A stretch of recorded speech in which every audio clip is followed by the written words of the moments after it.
The rain had been falling over Manhattan since sunset, washing the city in silver and gray until even the brightest lights blurred behind sheets of cold water. 52 floors above Fifth Avenue, the Valenti penthouse stood wrapped in silence. The marble floors reflected the soft glow of recessed lights, expensive artwork lined the walls, and the skyline stretched endlessly beyond the floor-to-ceiling windows. It was a home built to impress the world, yet tonight it felt strangely empty. Sophia Valenti stood alone near the entrance, one hand resting protectively over the gentle curve of her 7-month pregnant belly, while the other steadied herself against the polished console table. The baby shifted beneath her palm, reminding her that every decision she made now belonged to two hearts instead of one. Only 30 minutes earlier, she had believed, she was waiting for another late dinner with her husband. Then Dante's encrypted phone had vibrated on the kitchen island. She had never searched through his private messages before. Throughout their marriage, trust had always mattered more than curiosity, but the notification preview lingered on the dark screen just long enough to stop her breathing. "I still can't stop thinking about last night." The sender's name was Bianca Morty. Sophia stared at the message for several long seconds before quietly unlocking the phone with the code Dante had once laughingly told her she would never need, because they had no secrets from each other. What she found was worse than she had imagined. There were private conversations stretching back for months, late-night dinners hidden behind business meetings, hotel reservations disguised as alliance negotiations, flirtatious messages wrapped inside discussions about public relations. Bianca spoke confidently about standing beside Dante at the upcoming Valenti Foundation Gala as though the position already belonged to her. One unfinished draft made Sophia's chest tighten. The family needs a queen who understands power. There was no explicit confession of a physical affair, but the emotional betrayal was undeniable. For several moments, she simply sat on the edge of the nursery chair, listening to the rain against the windows, while tiny folded baby clothes rested neatly inside open drawers. The room she had decorated with so much hope suddenly felt unfamiliar. Her first instinct was not anger. It was clarity. Very carefully, she opened her own phone and photographed every conversation, every attachment, every date, every encrypted exchange. She saved copies to a secure cloud account before forwarding everything to Nathan Reed, the private attorney who had represented her late mother's family trust for nearly 15 years. The email contained only one sentence: "Please preserve everything. I am leaving tonight." Within minutes, Nathan replied, "Evidence received. Your trust interests remain fully protected. No transfers or governance changes can occur without your written authorization." Only then did Sophia walk into her private study. Behind a concealed panel rested a fireproof safe known only to her and Nathan. She removed several folders containing trust certificates, board resolutions, ownership schedules, and protected voting documents connected to Valenti Shipping, Meridian Ports, North Atlantic Logistics, Riviera Casinos, and the family's charitable foundation. Most people believed those companies belonged entirely to Dante. Only a handful of attorneys knew the truth. Without Sophia's trust, nearly half the legitimate empire could not legally operate. She placed the documents inside a slim leather portfolio before returning to the bedroom. She packed slowly. Not jewelry, not designer handbags, not expensive gowns. Only comfortable maternity clothes, prenatal vitamins, medical records, a silver necklace that had belonged to her mother, emergency cash from her protected account, and a small ultrasound photograph folded carefully inside her wallet. Everything else remained exactly where it belonged. When she reached the kitchen, she slipped her wedding ring from her finger. For several seconds, she simply held it between her fingertips. The platinum band had once represented safety. Tonight it felt heavier than stone. She laid it gently beside a tiny pair of white baby socks she had bought only a week earlier, arranging them carefully on the marble countertop before writing nothing at all. There would be no accusations. No dramatic farewell. No desperate attempt to make Dante choose. Some decisions explained themselves. The baby kicked suddenly. Sophia smiled through tears she refused to let fall. "We're going somewhere peaceful," she whispered. "I promise." The elevator doors closed quietly behind her. The concierge looked surprised to see the pregnant Mafia queen leaving alone during a storm, carrying only a single suitcase. "Good evening, Mrs. Valenti," she answered with a gentle smile. "Good evening." Nothing more. Outside, Manhattan swallowed her almost immediately. Rain soaked her dark coat as yellow taxis rushed past, their headlights stretching across wet pavement like broken ribbons of gold. Within minutes, she disappeared into the city. 40 minutes later, a black armored Mercedes rolled into the underground garage beneath Valenti Tower. Dante Valenti stepped from the vehicle still wearing the tailored charcoal suit he had worn to an alliance meeting with 3 East Coast families. The negotiations had lasted longer than expected, but he assumed Sophia would already be waiting upstairs, perhaps pretending to be annoyed while insisting he eat the dinner she always kept warm for him. He loosened his tie during the elevator ride. The penthouse doors opened. Silence greeted him. The hallway lights were off. The dining table remained untouched. "Sophia." No answer. He walked farther inside. The nursery door stood slightly open. The bedroom closet looked strangely incomplete. His heartbeat accelerated. He called again, louder this time. "Sophia." Nothing. His phone immediately dialed her number. Voicemail. Again. Voicemail. Then his eyes found the kitchen counter. The wedding ring. The baby socks. Everything inside him stopped. For the first time since inheriting the Valenti empire, fear entered his life without asking permission. He staggered toward the counter, picking up the tiny socks before setting them down with trembling hands. No. His breathing became uneven. Security notifications suddenly appeared across his phone. A movement alert. He opened the building camera feed. There she was, Sophia, walking slowly through the lobby beneath her hood. One hand supporting the weight of their unborn child, the other pulling a small suitcase behind her. She never looked back. Dante replayed the footage. Again and again.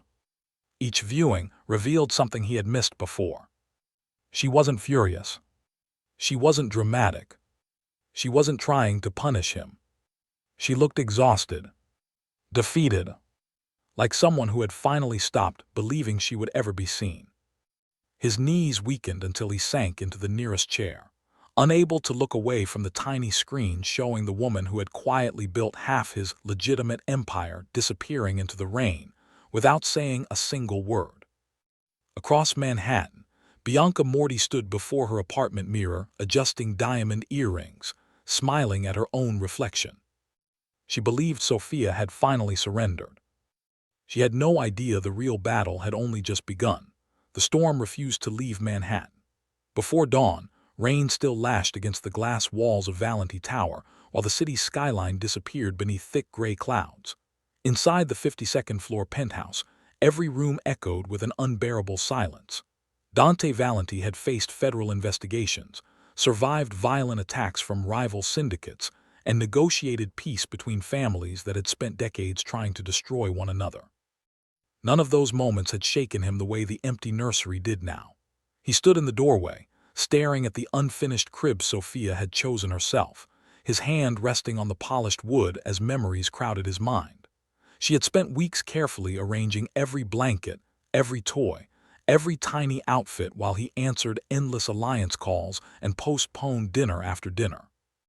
Only now did he notice the handwritten list taped inside the closet door, reminders about hospital bags, baby appointments, and names they had once debated together. Beside one name, Sophia had written in neat handwriting, "Ask Dante again. Maybe he'll like this one." The note was weeks old. He had never answered. He forced himself to think like the head of the Valenti family instead of a frightened husband. Pulling out his encrypted satellite phone, He summoned every senior member of his legitimate security division. Within 15 minutes, the penthouse filled with trusted advisors, digital analysts, private investigators, and former intelligence officers who rarely received emergency calls before sunrise. The atmosphere grew tense the moment they saw Dante's face. He was not angry. He looked hollow. "My wife left this building 7 hours ago," he said quietly. "She is 7 months pregnant. I want every camera, every traffic intersection, every train station, every bus terminal, every airport, every private airfield, every marina, and every toll booth checked. Nobody leaks her name. Nobody contacts the media. Nobody scares her. We find her safely. Understood?" Every person in the room nodded without hesitation. The order spread through the Valenti network, faster than any alliance directive in years. Grant Romano, the family's head of security and a former federal investigator, replayed dozens of surveillance feeds across a massive conference screen. Sophia appeared again and again from different camera angles, moving calmly through the building lobby before disappearing beneath the rain. She accepted no security escort, ignored every passing limousine, and walked several blocks before entering a public bus terminal. She planned this carefully, Grant admitted. She avoided every company vehicle and every account linked to the family. Dante watched without blinking. "She wasn't running from enemies," he whispered. "She was making sure I couldn't find her." Those words struck the room harder than any shouted command. The most protected woman in the Valenti Empire had deliberately erased herself from it. Across the city, Bianca Morty woke believing victory had finally arrived. Luxury magazines lay scattered across her apartment, while television channels replayed footage from recent corporate charity events featuring Dante beside influential politicians and business leaders. She smiled as she imagined standing beside him permanently once Sophia's absence became permanent. Without hesitation, she selected an emerald designer dress for that evening's foundation, planning dinner, and rehearsed confident answers in front of the mirror, already picturing reporters asking whether she had become the new public face of the Valenti organization. She convinced herself that Sophia had been too gentle for a world built on influence and negotiation. What Bianca never understood was that Sophia had never been powerless. She had simply chosen not to display her strength. Hundreds of miles away, Sophia stepped off an early morning bus into a quiet Pennsylvania town hidden among rolling hills and autumn forests. The air smelled of wet earth instead of gasoline. Church bells echoed softly through empty streets where family-owned shops prepared to open for the day. She adjusted her coat around her growing belly and breathed deeply for the first time in months. The baby responded with a gentle kick that brought the faintest smile to her lips. She carried no bodyguards, no expensive luggage, and no visible sign that she quietly controlled ports, shipping routes, logistics companies, casino licenses, and billions in protected trust assets. To everyone passing by, she was simply another tired, pregnant traveler searching for a place to rest. She rented a modest room at a family-owned inn under her legal maiden name, Sophia Romano, the identity connected to her protected trust rather than the Valenti Empire. After locking the door, she opened the leather portfolio she had guarded throughout the journey. Every ownership certificate remained safely inside. She connected her encrypted laptop and received a secure message from attorney Nathan Reed. Emergency governance protocols activated. Your voting rights, trust holdings, and board authority remain frozen against unauthorized changes. Several executives have already requested signatures they will never receive without your approval. Sophia closed her eyes, relieved that the empire she had spent years strengthening could not be manipulated behind her back. She was not abandoning her responsibilities. She was separating herself from the people who had taken her loyalty for granted. Back in Manhattan, another security analyst rushed into the conference room carrying fresh reports. "Boss," he said carefully, placing printed documents before Dante, "we've traced Mrs. Valenti's final encrypted email before she left." Dante immediately recognized Nathan Reed's name. His heartbeat slowed into something colder than panic. Sophia had not fled impulsively. She had contacted her attorney before walking into the storm. That meant she had protected something, or perhaps everything. For the first time since replaying the surveillance footage, Dante realized a terrifying possibility. His wife had not disappeared because she was helpless. She had disappeared because she had finally decided to stop protecting everyone except herself. Outside, thunder rolled across Manhattan once again, but inside the Valenti Empire an even greater storm had quietly begun, one that threatened not only a marriage, but the very foundation upon which Dante's entire legitimate empire had been built. Morning sunlight struggled through the clouds hanging over Manhattan, but inside Valenti Global Headquarters the atmosphere remained darker than the storm outside. The 43rd floor, usually alive with confident executives and carefully rehearsed presentations, had become unnaturally silent. Employees whispered behind closed office doors, sensing that something extraordinary had happened. The disappearance of Sophia Valenti had not yet reached the media, but everyone could feel the shift. The woman who quietly approved billion-dollar logistics contracts, negotiated international shipping licenses, and resolved disputes before they became crises had simply vanished.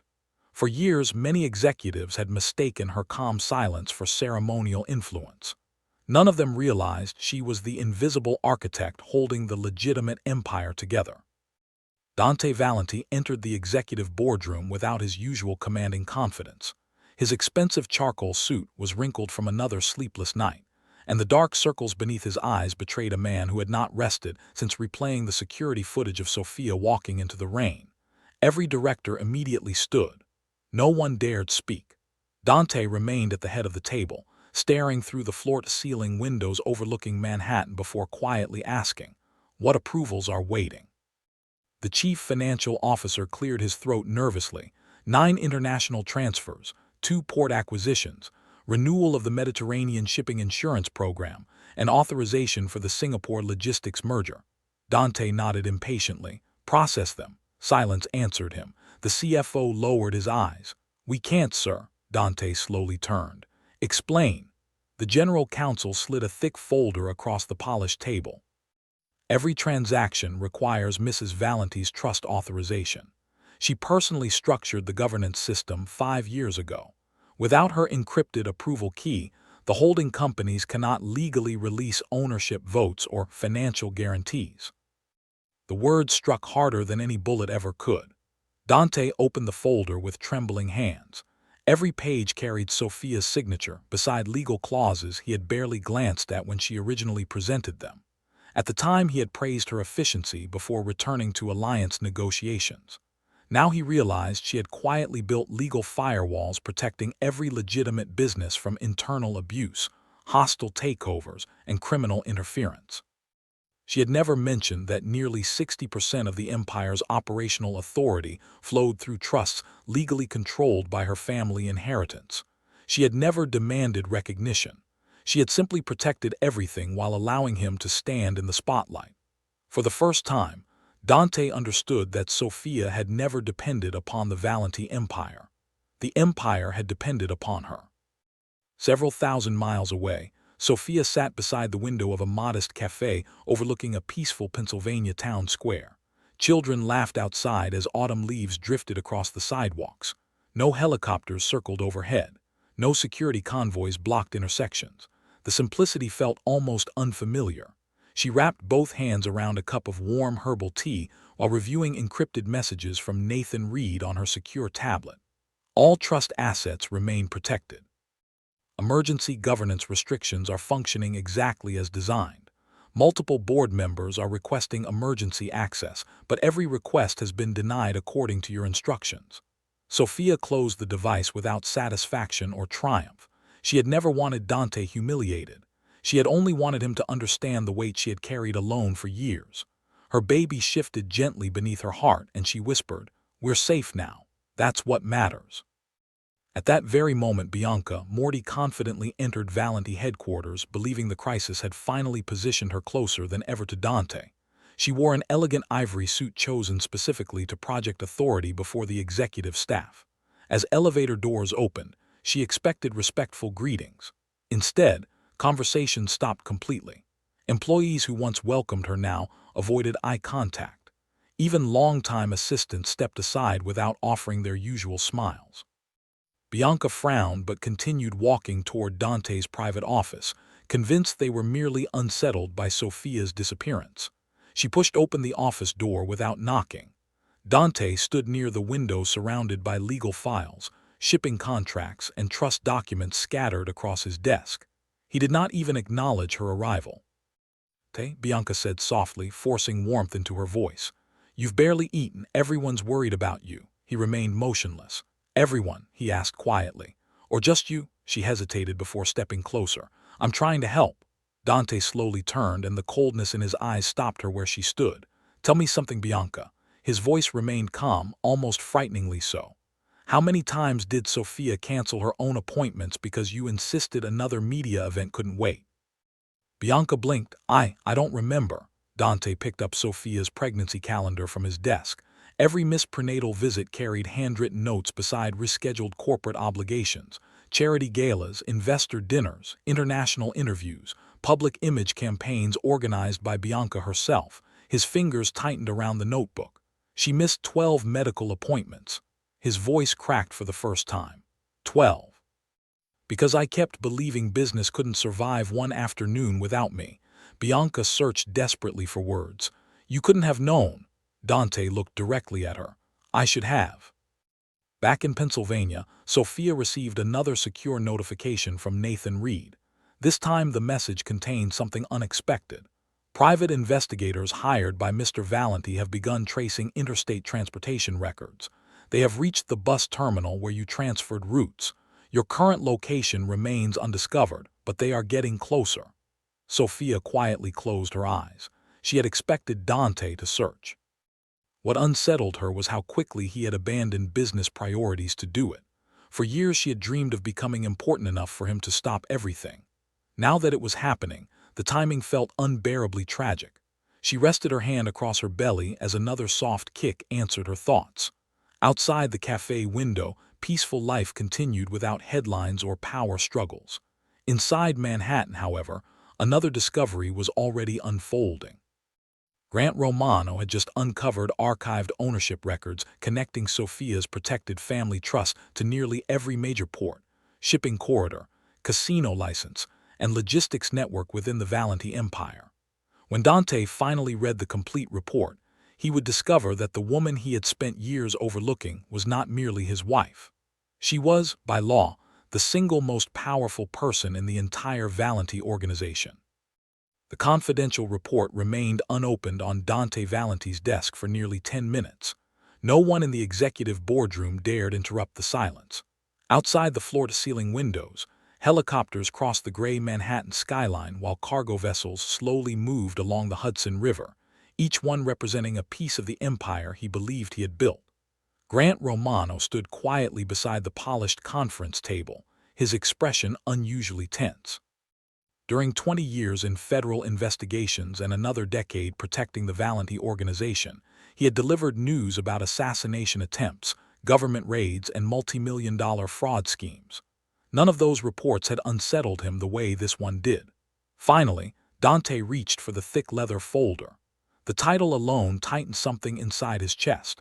Protected Trust Ownership Structure, Romano Family Holdings. As he turned the first page, the room seemed to disappear around him. Port after port, shipping company after shipping company, international logistics hubs, casino licenses, warehouse networks, maritime insurance guarantees, every critical pillar supporting the legitimate Valenti empire traced back to one protected family trust established years before their marriage. The sole controlling beneficiary was Sophia Romano Valenti. His breathing became uneven. He remembered signing stacks of legal documents after their wedding, without reading every attachment because Sophia had assured him she had already reviewed everything with their attorneys. He had trusted her completely, not because he understood the legal structures, but because she had never once acted in her own interest. She had quietly protected the empire while allowing him to receive every public headline, every magazine cover, every award celebrating his business brilliance. The realization landed like a crushing weight. He had spent years believing he was shielding Sophia from the dangerous world of organized power, when in truth she had been shielding him from financial collapse, hostile acquisitions, and political manipulation. Without raising her voice, without demanding recognition, she had become the invisible foundation beneath everything he stood upon. Grant carefully placed another file beside the first. "There's more, boss." Dante lifted tired eyes toward him. "Go on." Grant hesitated. "3 years ago, during the Atlantic shipping crisis, the banks were prepared to freeze your operating credit.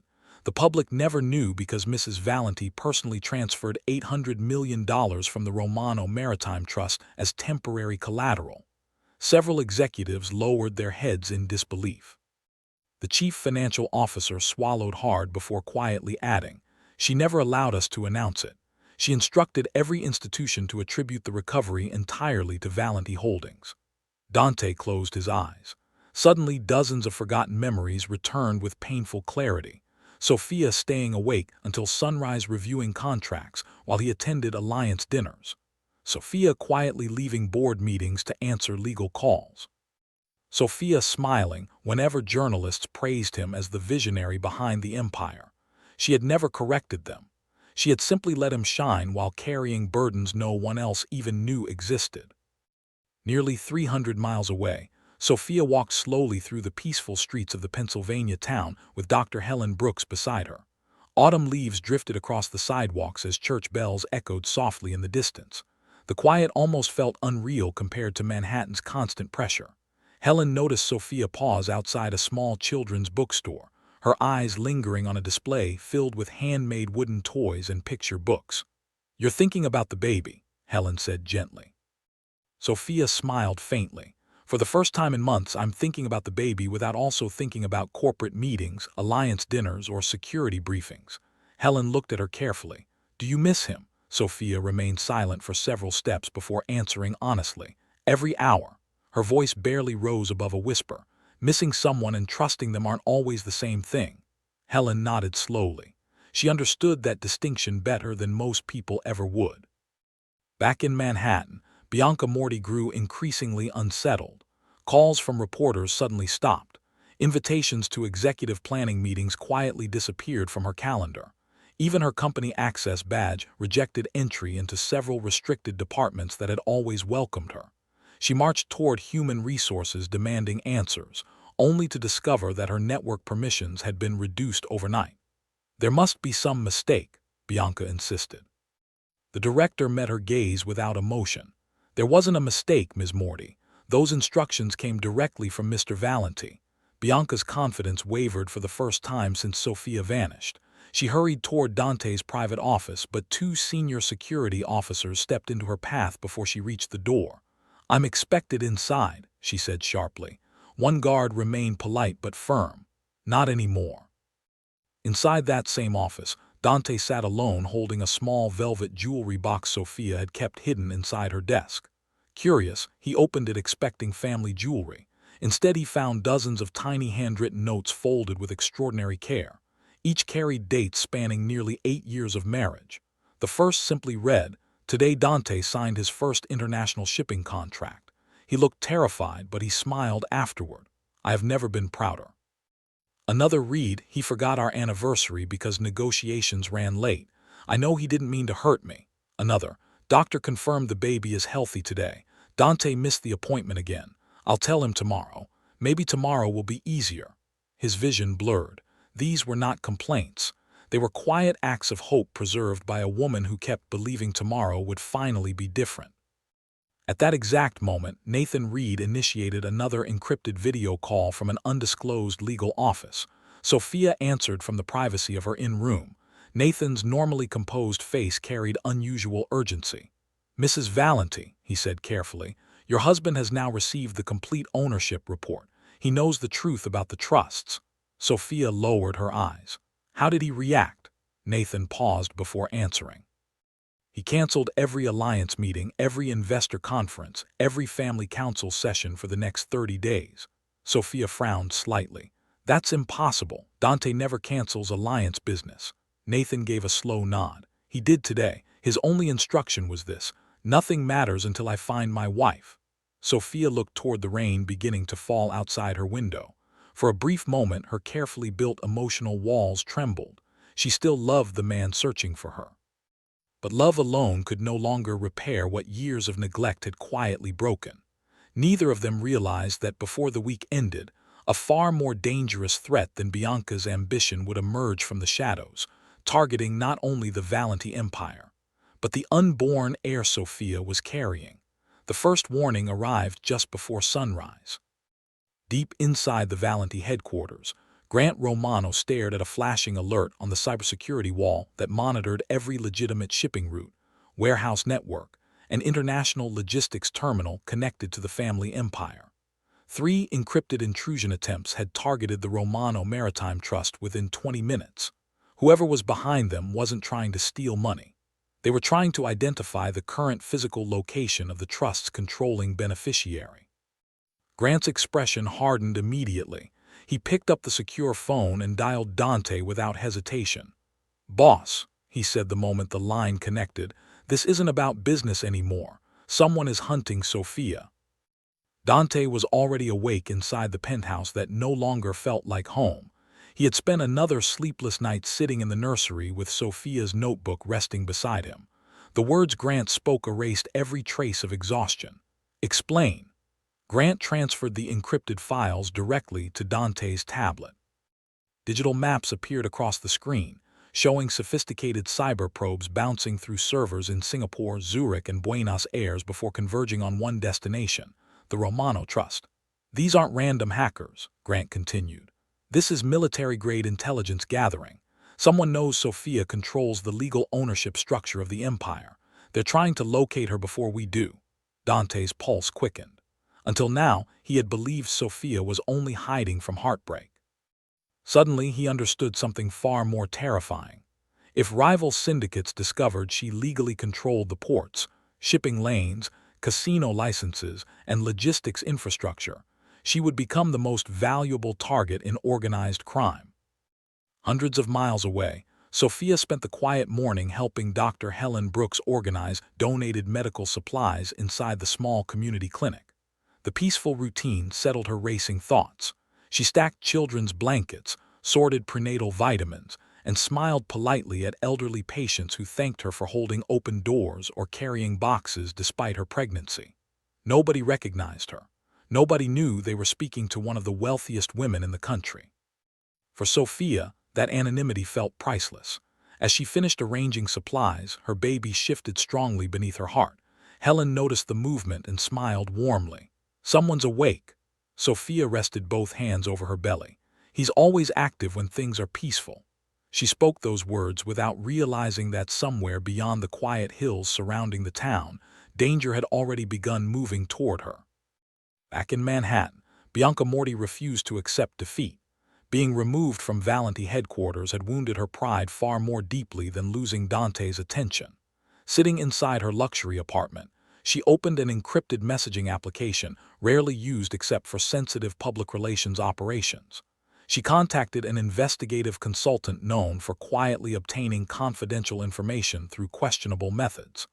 "I need to know where Sofia Valenti disappeared," Bianca typed. "Money isn't an issue." Minutes later, a reply appeared. "Tracking her directly will be difficult, but rumors suggest several rival organizations have already begun searching." Bianca stared at the message longer than she intended. She had only wanted Sofia publicly humiliated. She had never imagined criminal families might view her disappearance as an opportunity. A flicker of unease crossed her face before ambition buried it once again. Meanwhile, Grant's investigation uncovered something even more disturbing. Security footage from the interstate bus terminal showed a black SUV remaining parked across the street for nearly 2 hours after Sofia's departure. The vehicle carried cloned registration plates and disappeared moments after her bus left the station. Facial recognition returned no matches. "Professional surveillance," Grant concluded grimly during an emergency meeting. Dante leaned over the conference table studying every frame. "They weren't following me," he whispered. "They were following her," Grant nodded. "Someone already suspected Mrs. Valenti was more important than anyone realized." Dante's stomach tightened painfully. Sofia had walked into the storm believing she was escaping emotional pain, completely unaware that hidden enemies might already be watching every move she made. That afternoon, Nathan Reed initiated another secure video conference from an undisclosed legal office.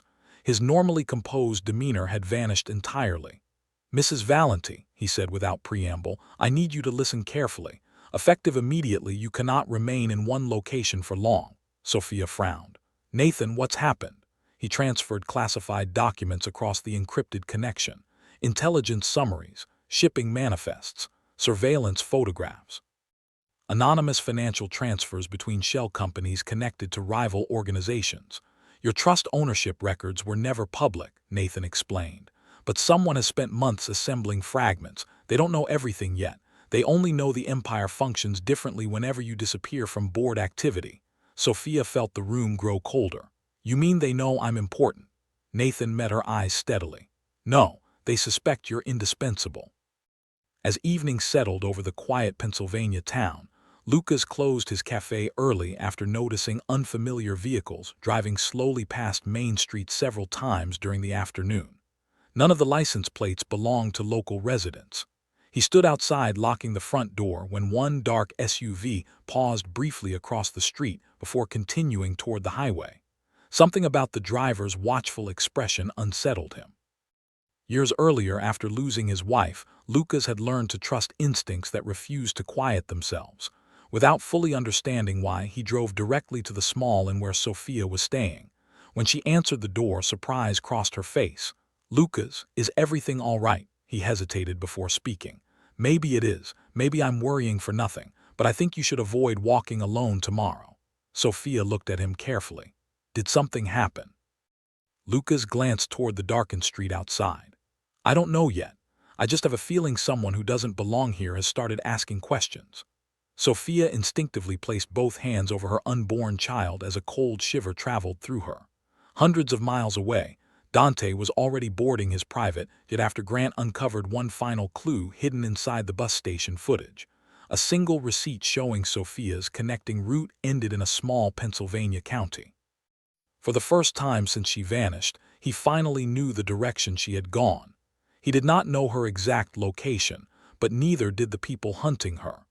The race to find the Mafia queen had begun, and whoever reached her first would decide the future of the entire Valenti empire. The private jet sliced through the night sky while Manhattan disappeared beneath a blanket of clouds. Dante Valenti stood alone near the cabin window, refusing to sit despite the turbulence. Every few minutes he replayed the security footage of Sophia walking into the rain, then switched to the newest surveillance photographs Grant had recovered from the interstate bus terminal. One image stopped him every time. A black SUV parked across the street, its windows dark, its engine running, waiting. The realization settled heavily inside him. Sophia had believed she was escaping heartbreak, but she might have walked directly into the path of people who understood exactly how valuable she truly was. Dante closed his eyes briefly, gripping the edge of the leather seat until his knuckles turned white. For years he had commanded thousands of loyal men with absolute confidence. Tonight, none of that power felt enough to protect the only person who truly mattered. Grant Romano remained inside the mobile command center, coordinating dozens of investigators spread across 3 states. Giant digital maps covered every monitor, tracking highways, surveillance cameras, motel registrations, and fuel purchases. Suddenly, one analyst raised his head. "We've got movement." Every eye turned toward the screen. Security footage from a gas station outside the Pennsylvania county showed the same black SUV refueling less than 6 hours earlier. The cloned license plate had changed again, but the damage along the rear bumper matched perfectly. Grant immediately enlarged the image. The driver never stepped fully into view, but a distinctive silver ring flashed briefly beneath the station lights. Grant's expression darkened. He recognized it instantly. The ring belonged to a private intelligence network frequently hired by rival syndicates during high-value kidnappings. They were no longer guessing. They were hunting. Morning arrived quietly in the small Pennsylvania town. Sophia walked slowly through the local farmer's market, carrying a woven basket filled with fresh fruit, homemade bread, and herbal tea recommended by Dr. Helen Brooks. The peaceful rhythm of ordinary life wrapped gently around her. Children laughed while chasing one another between flower stands. Elderly couples greeted familiar shopkeepers by name. For the first time in months, she found herself smiling without forcing it.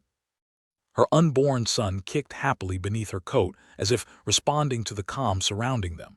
Helen noticed the movement and laughed softly. He already likes this place.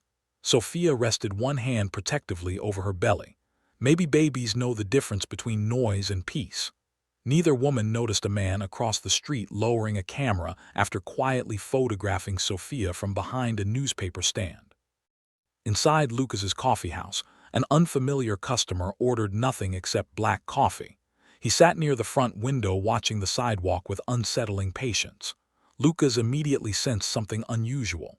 The stranger never checked his phone, never opened the newspaper he carried, and never looked anywhere except toward the clinic and the inn. Years of reading people had sharpened Lucas's instincts. He casually wiped nearby tables while quietly studying the man. Expensive shoes hidden beneath ordinary jeans, a military-style haircut, a fresh scar along his jaw. Most revealing of all, he repeatedly touched a tiny wireless earpiece almost invisible beneath his collar. Lucas walked calmly into the kitchen, locked the back door, and called Helen from his private office. "Don't panic," he said quietly, "but I think someone is watching Sophia." Helen's expression changed instantly. She stepped outside the clinic without alarming Sophia and carefully scanned the street. At first everything appeared ordinary. Then she noticed another unfamiliar SUV parked beside the post office with two occupants pretending to read maps. Her heartbeat quickened. They were not tourists. The driver never looked at the scenery. His eyes remained fixed on Sophia's every movement. Helen immediately approached Sophia with a reassuring smile that concealed growing fear. "I forgot to show you something at the clinic," she said naturally. "Would you mind walking back with me?" Sophia sensed something unusual in Helen's voice, but asked no questions. Together, they turned away from the market just as the black SUV slowly pulled away from the curb. Hundreds of miles away, Dante's jet landed on a private runway outside Harrisburg. Grant met him beside a waiting convoy of unmarked vehicles carrying updated intelligence reports. "We've narrowed the search area to 3 neighboring towns," Grant explained while handing Dante a secure tablet. "But we've confirmed something else." Dante studied the newest photographs. Grainy surveillance stills captured unknown operatives monitoring bus stations, roadside diners, pharmacies, and prenatal clinics throughout the region. They were searching systematically. Grant lowered his voice. "Boss, they aren't following Sophia anymore. They're anticipating where a pregnant woman would seek medical care." Dante felt cold dread spread through his chest. Whoever led the operation understood patience. They were closing every possible escape route without revealing themselves. That evening, Sophia sat quietly in her small inn-room writing another letter to her unborn son. She described the peaceful streets, Lucas's kindness, Helen's quiet strength, and the hope she had slowly begun rebuilding. As she finished the final sentence, the lights suddenly flickered, once, twice. Then the entire building fell into darkness. Seconds later, someone knocked softly on her door. 3 slow knocks, silence, then 3 more. Sophia froze. Helen had her own room key. Lucas always called first. Every instinct told her not to move. Outside the window, she noticed headlights gliding silently across the parking lot before stopping without switching off the engine. At that exact moment, Dante's convoy raced down the highway less than 20 miles away, unaware that the people hunting Sophia had reached her first. Sophia remained perfectly still as the knocking echoed through the darkened hallway. Every instinct sharpened at once. Years of living beside one of the world's most powerful mafia leaders had taught her something few people understood. Real danger rarely announced itself with violence. It arrived quietly, patiently, pretending to be ordinary until the moment escape disappeared. She gently rested one hand over her belly, feeling her son's steady movement beneath her palm.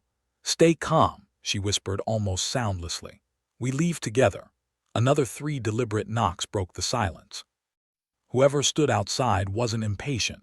They were waiting for her to make the first mistake. Instead of approaching the door, Sophia quietly crossed the room and switched on the small battery-powered emergency lantern she had packed before leaving Manhattan.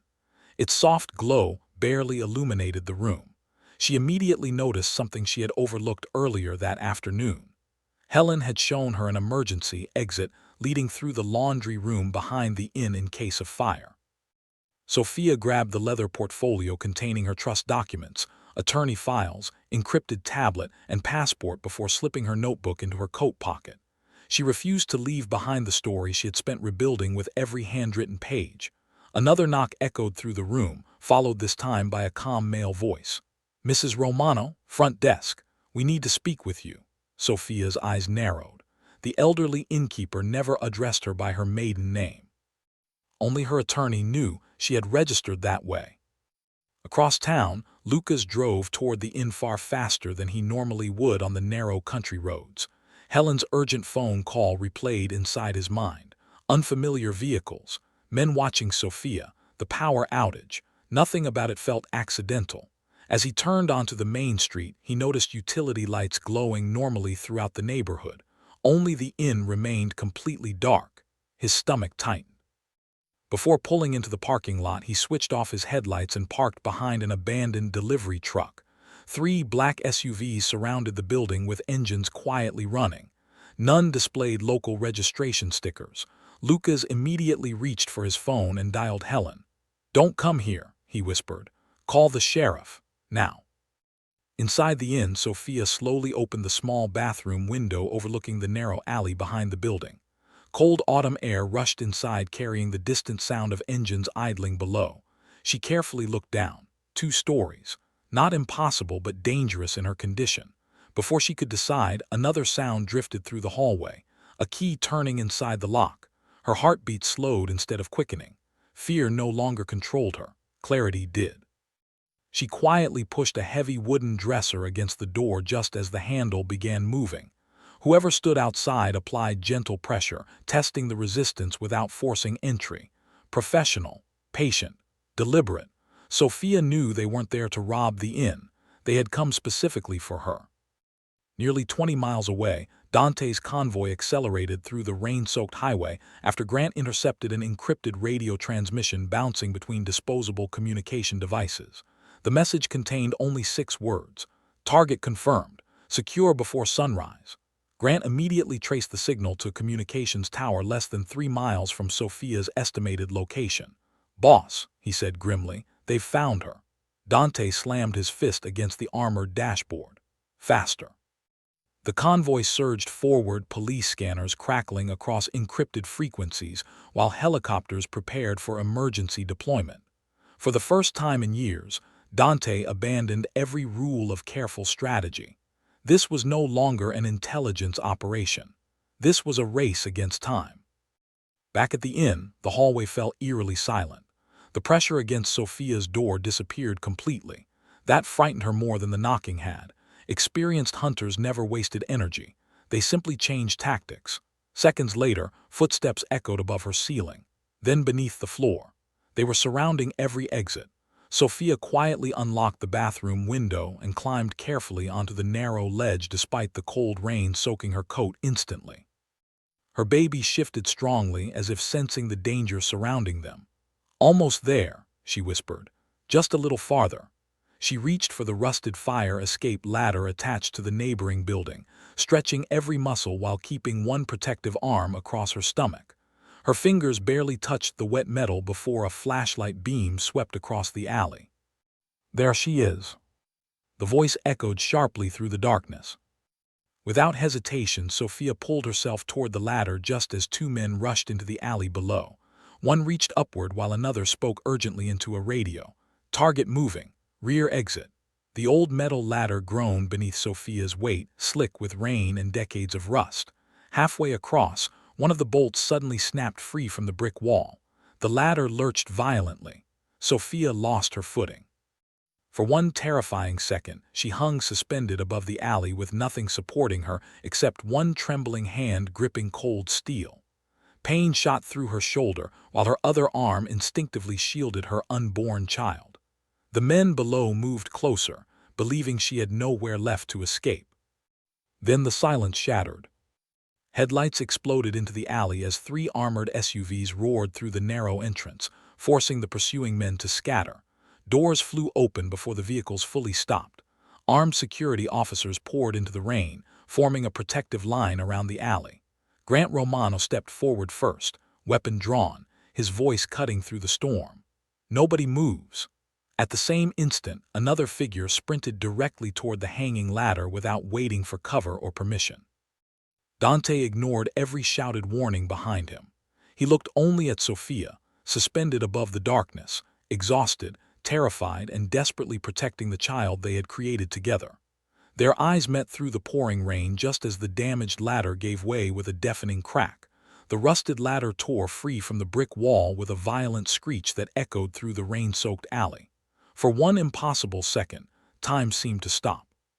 Sophia's fingers slipped across the cold metal as the ladder twisted beneath her weight. Her body lurched forward, but before gravity could pull her into the darkness below, strong hands caught her around the waist. The force knocked both of them against the wet brick wall, sending a sharp burst of pain through Dante's shoulder as he shielded Sophia's body with his own. He barely noticed the impact. His only concern was the terrified woman trembling in his arms, and the unborn child she instinctively protected beneath her coat. "Sophia," he breathed, his voice shaking unlike anything she had ever heard before. "I've got you." She looked into his eyes, searching for the confident executive who always seemed untouchable. That man was gone. Standing before her was someone exhausted, soaked by the cold rain, his face marked by sleepless nights and quiet regret. Before either of them could speak again, shouts erupted from the far end of the alley. Several unidentified men fled toward waiting vehicles as Dante's security team moved in with disciplined precision. Flashlights cut through the darkness while commands echoed between the buildings. Tires screeched against the wet pavement, and within seconds 2 SUVs disappeared into the storm, while another was blocked by security vehicles arriving from the opposite street. Grant Romano reached Dante's side, breathing hard. "Are either of you hurt?" Dante shook his head without taking his eyes off Sophia. "Check her first." Grant immediately called for the medical team, already rushing into the alley carrying emergency equipment. Sophia tried to steady her breathing as one of the paramedics gently examined her wrist and checked for injuries. The baby's movements had become stronger, making her fear the fall had caused distress. Seeing the panic in her eyes, the senior medic placed a reassuring hand on her shoulder. "Let's get you somewhere warm. We need to check the baby, but right now both heart rates sound stable." Sophia closed her eyes with quiet relief. Inside the small community clinic, Dr. Helen Brooks was already preparing an examination room after receiving Grant's emergency call. The ultrasound machine hummed softly as Sophia lay back, still wrapped in warm blankets. Dante remained outside the room exactly where Helen had instructed him to stay. He wanted to argue, wanted to remain beside Sophia, but he understood something he had ignored for far too long. Respect sometimes meant waiting instead of insisting. Every minute outside that closed door felt longer than the weeks he had spent searching for her. He stared silently at the floor, replaying the moment the ladder broke apart. Had he arrived 30 seconds later, he could not bear to imagine what might have happened. When Helen finally stepped into the hallway, Dante stood immediately. His expression alone revealed the question he could not force himself to ask. Helen allowed the silence to linger only a moment before offering a gentle smile. "Your wife is bruised and exhausted, but she's going to recover. The baby is strong. His heartbeat is steady." Dante exhaled so deeply his knees nearly gave way beneath him. He covered his face with both hands as emotion finally overwhelmed every wall he had spent years building around himself. Helen watched quietly, recognizing that this was not the breakdown of a powerful businessman. It was the relief of a husband who had come frighteningly close to losing everything that truly mattered. Across town, investigators searched the abandoned SUV left behind by the fleeing suspects. Inside, they discovered detailed maps, long-range camera lenses, burner phones, and a folder containing photographs of Sophia taken over several days. The images documented her visits to the clinic, the cafe, the bookstore, and even quiet moments sitting by the inn window writing in her notebook. Grant felt a chill as he turned each page. Whoever organized the surveillance had been patient and methodical. They had not acted impulsively. They had been studying her routine, waiting for the safest opportunity to approach without attracting attention. One photograph carried a handwritten note across the bottom: "Do not engage until confirmation received." Grant immediately realized something disturbing. Tonight had not been the original plan. Something had forced them to move earlier than expected. Meanwhile, Sophia sat quietly on the examination bed while Helen handed her a warm cup of herbal tea. The room was peaceful again, but her hands still trembled slightly. "You saved your son tonight," Helen said softly. Sophia looked down at her belly, tears filling her eyes for the first time since leaving Manhattan. "No," she whispered. "A lot of people did." Helen nodded toward the hallway where Dante still waited without complaint. "He's still there." Sophia remained silent for several moments before answering. "I know." She was not ready to forgive him. She was not ready to rebuild years of broken trust. But for the first time since walking away into the storm, she believed something different might still be possible, not because the past had changed, but because the people within it finally had. The sunrise arrived quietly over the Pennsylvania hills, painting the sky in soft shades of gold that seemed almost impossible after the violence of the previous night. Inside the small medical clinic, Sophia stood near the window wrapped in a warm blanket, watching the first rays of light settle across the peaceful town. The silence felt different now. It no longer carried only healing. It carried unanswered questions. Someone had followed her across state lines.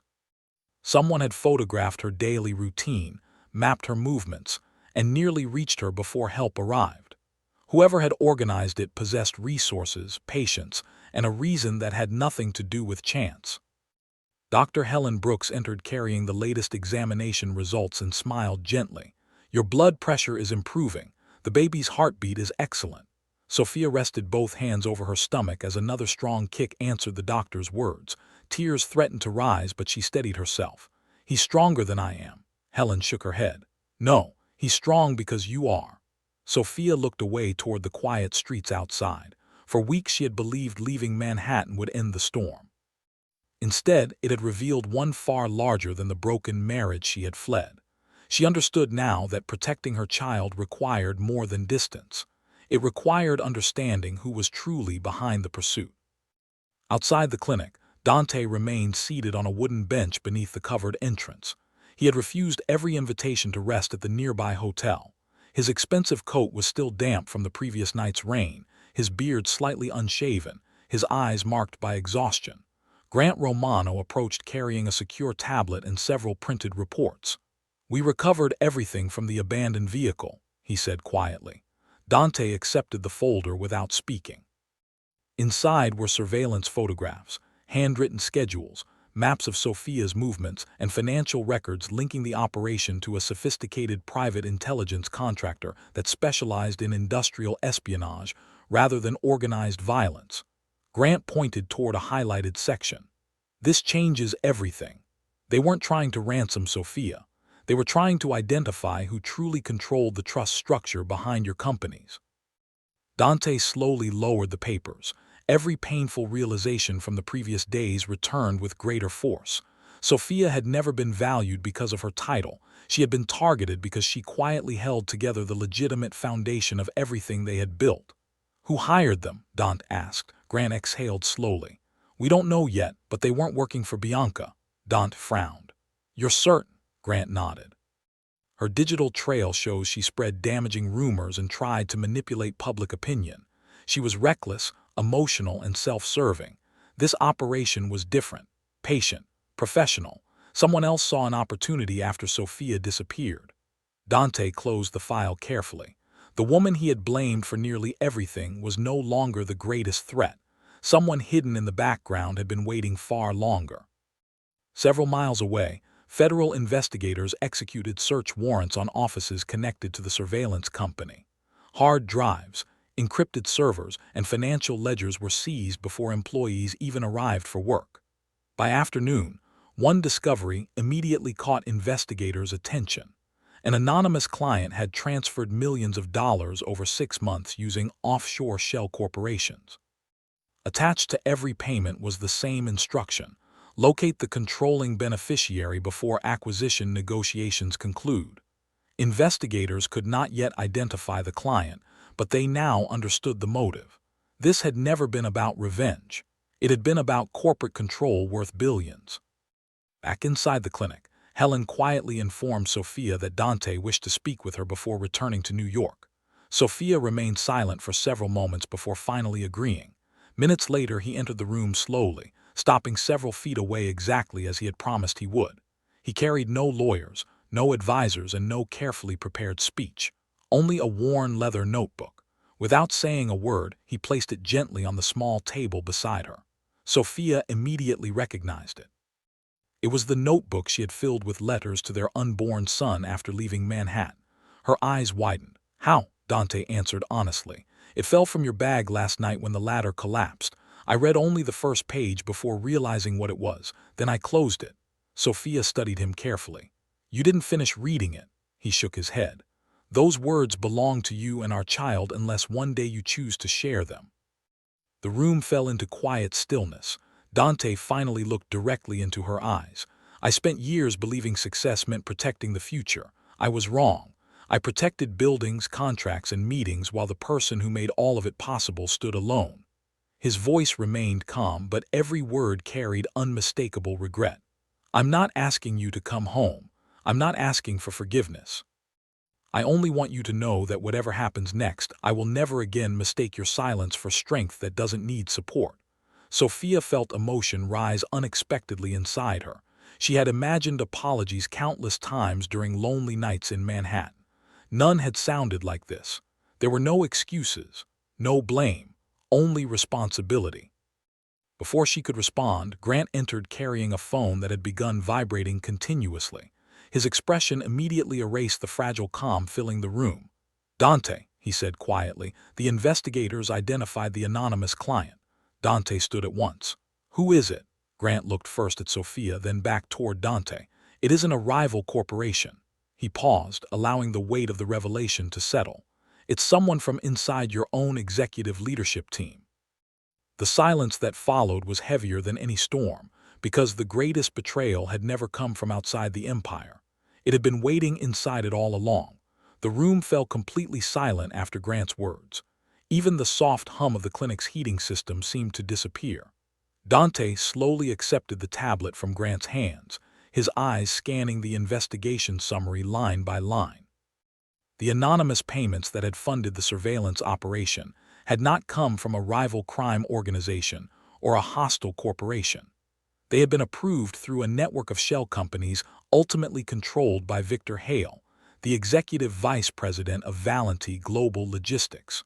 For nearly 11 years, Victor had presented himself as one of the family's most trusted business advisors. He attended every strategy meeting, negotiated international contracts, and publicly praised Sophia's financial leadership whenever cameras were present. Quietly, however, he had spent years trying to identify the true legal structure of the Romano Trust. When Sophia disappeared, he believed the empire had become vulnerable enough to seize control through fraudulent acquisitions before anyone understood who actually held the governing authority. Dante read every page without speaking. Each document revealed another layer of deception. Victor had manipulated shipping forecasts, delayed compliance reports, and secretly established offshore companies prepared to purchase critical assets if Sophia's trust ever appeared inactive. He had never wanted violence. He wanted ownership. He believed that if Sophia remained missing long enough, confusion inside the organization would allow him to gain influence over investors and financial institutions. Instead, his operation had exposed itself the moment he accelerated the surveillance after her disappearance. Grant looked toward Dante. "Federal authorities already have enough evidence for financial fraud, conspiracy, and corporate espionage. He's been taken into custody. Every account connected to the scheme has been frozen." Dante closed the file quietly.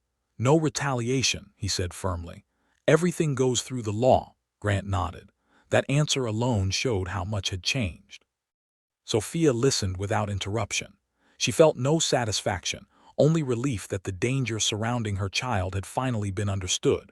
For months she had carried responsibilities no one fully recognized. Protecting the legitimate businesses had never been about preserving wealth. Thousands of employees, families, suppliers, and communities depended upon those companies operating honestly. She looked down at her unborn son and gently smiled. "He deserves a future built on truth," she whispered. Helen placed a comforting hand over hers, "And now he has one." Several weeks later, Manhattan welcomed the first clear morning after a long season of rain. Reporters gathered outside Valenti Global headquarters expecting another corporate announcement. Instead of dramatic accusations or sensational confrontations, Dante stepped before the cameras alone. He accepted responsibility for his failures without shifting blame onto anyone else. He publicly confirmed that false rumors about Sophia had been fabricated by individuals acting without authorization, thanked investigators for uncovering the truth, and announced sweeping governance reforms designed to strengthen transparency throughout every legitimate company. Most importantly, he acknowledged something the business world had never known. The stability of this organization has always rested upon the wisdom, integrity, and leadership of Sophia Romano Valenti, he said calmly. For too many years, her contributions remained invisible. That ends today. There were no grand speeches beyond that. The statement lasted only a few minutes, yet it changed the conversation surrounding the company forever. Sophia chose not to return to Manhattan immediately. Instead, she remained in Pennsylvania until the birth of her son, surrounded by the quiet kindness of Helen, Lucas, and the small community that had welcomed her without asking about wealth or reputation. On a peaceful autumn morning, she gave birth to a healthy baby boy whose first cry filled the hospital room with overwhelming joy.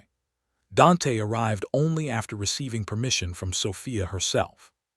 He entered quietly, carrying no flowers chosen by assistants, no photographers, and no public image advisors. He simply stood beside the hospital bed, tears filling his eyes as Sophia gently placed their son into his waiting arms. For several silent moments, neither of them spoke. The child wrapped tiny fingers around Dante's hand, and the man who had negotiated billion-dollar agreements found himself unable to say a single word. The months that followed were not a fairy tale built upon instant forgiveness. Trust returned slowly through consistent actions rather than promises. Dante divided his time between Manhattan and Pennsylvania, never pressuring Sophia to make decisions before she was ready. He attended every pediatric appointment, every family dinner, and every quiet afternoon in the park. He learned that presence could never be replaced by expensive gifts or impressive achievements. Sophia, in turn, watched carefully rather than hopefully. She no longer measured love by beautiful words, but by ordinary moments repeated faithfully day after day. 1 year later, the Romano Trust and Valenti Global jointly established the Sophia Romano Foundation, an organization dedicated to supporting women facing emotional abuse, financial isolation, and high-risk pregnancies. The foundation funded maternal health care clinics, legal assistance programs, emergency housing, and educational scholarships for single mothers rebuilding their lives. Sophia insisted that every project remain focused on dignity instead of publicity. She understood from personal experience that the quietest acts of compassion often change lives the most. On the anniversary of the night she had walked into the storm, Sophia returned to the Manhattan penthouse balcony where everything had begun. The city lights shimmered below just as they had a year earlier, yet nothing felt the same. Their son laughed nearby while chasing soap bubbles across the terrace, and Dante watched with a grateful smile before joining them. He stopped beside Sophia without speaking. After a long moment, she gently reached for his hand. It was not a gesture of forgetting. It was a choice to move forward with wisdom earned through pain. Together, they looked toward the skyline, understanding that real strength had never come from power, wealth, or influence. It had come from truth, accountability, and the courage to change before it was too late. The storm that once separated them had not destroyed their lives. It had stripped away pride, illusion, and silence until only what truly mattered remained. Their son would grow up knowing that mistakes could be admitted, trust had to be earned, and genuine love was proven not by grand declarations but by faithful presence. And as another gentle rain began falling across Manhattan, it no longer sounded like the beginning of heartbreak. It sounded like the quiet promise of a new beginning.